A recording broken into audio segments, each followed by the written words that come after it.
অনেক শহীদ, অনেক রক্ত এবং অনেক পরিবারের কান্নার মধ্য দিয়ে একটি নতুন বাংলাদেশ প্রতিষ্ঠিত হচ্ছে। আমাদের ইমন ভাই এবং রিয়াজ ভাইকে আমি দেখে গিয়েছিলাম 3 দিন আগে।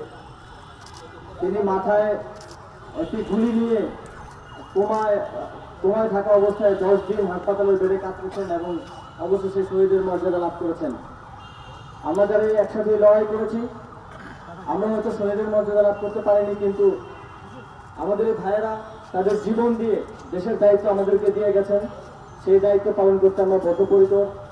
রিয়াজ ভাই, ইমন ভাই সহ যারা শহীদ হয়েছেন তাদের প্রত্যেকের পরিবারের দায়িত্ব এই অন্তর্বর্তীকালীন সরকার নেবে এবং ভবিষ্যতেও দীর্ঘমেয়াদে তাদের পরিবারের দায়িত্ব সরকার নেবে এবং যারা আহত আছেন তাদের বর্তমান এবং ভবিষ্যৎ সকল ধরনের চিকিৎসার দায়িত্ব ইতিমধ্যেই সরকার নিয়েছে। এবং আমরা এটিও স্পষ্টভাবে বলতে চাই, যারা আমাদের ভাইদেরকে শহীদ করেছে, নির্বিচারে গুলি চালিয়েছে, তাদের বিচার এই বাংলার মাটিতে নিশ্চিত করা হবে। মানবতার বিরোধী অপরাধে তাদেরকে সর্বোচ্চ শাস্তির আওতায় নিয়ে আসা হবে।